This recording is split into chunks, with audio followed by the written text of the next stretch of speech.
That's the wrong franchise. Let me just say this real quick. Do not take this video seriously. It's for fun, it's not meant to insult or diss anyone or offend.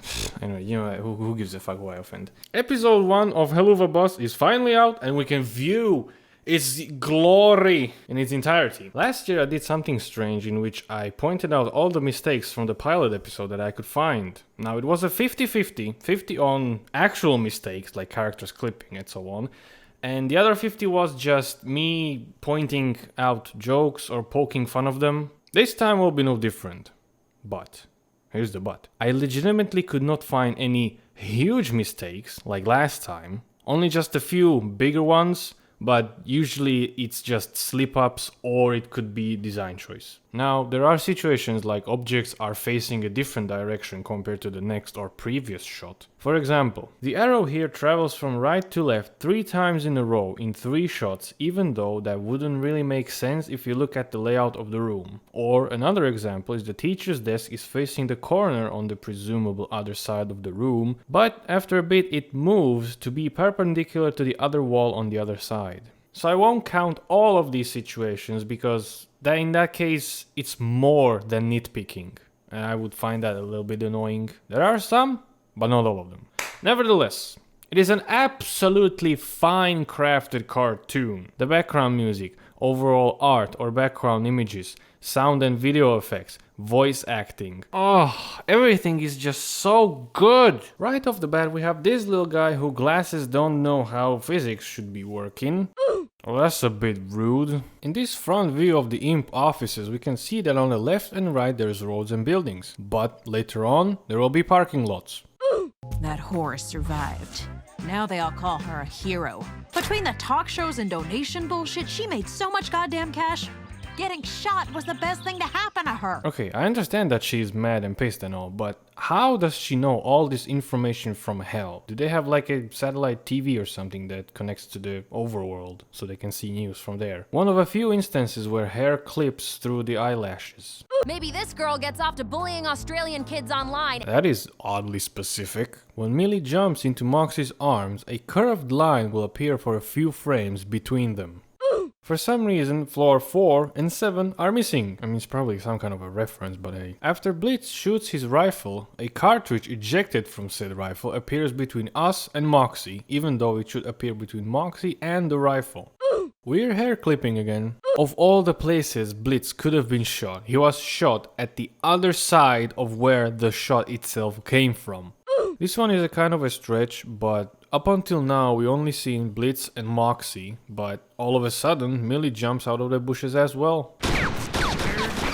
Little critter. This dude is shooting a double barrel shotgun like it's an assault rifle. Now, I know for a fact that she's an imp, but that sounded like a dog getting hurt. A dog straight out of World of Warcraft, to be honest. When Blitz covers his mouth, his elbows are pointing to the sides, but in the next shot, they're pointing down. And also, the symbols on his forearms flip. Every shot with Stolas' phone has a cable, yet in this one, it does not.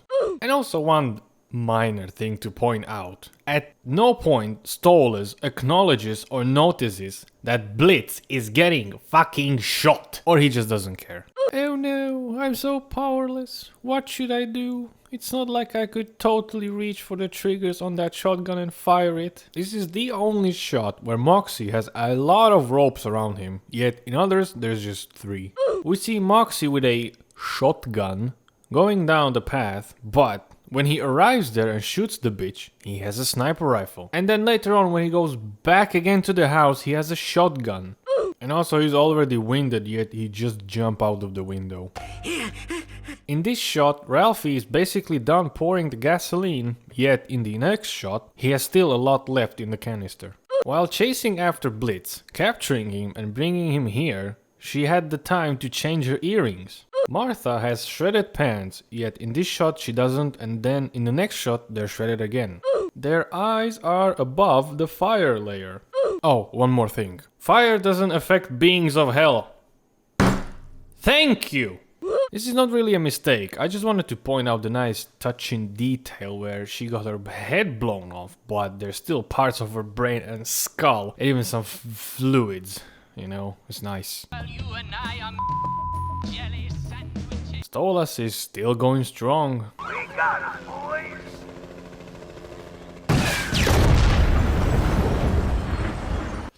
A teensy tiny little rocket completely decimated a house? I like the banner though. I wanna stop here for a moment and just appreciate the effects on the portal. I mean, that looked good. That looked good.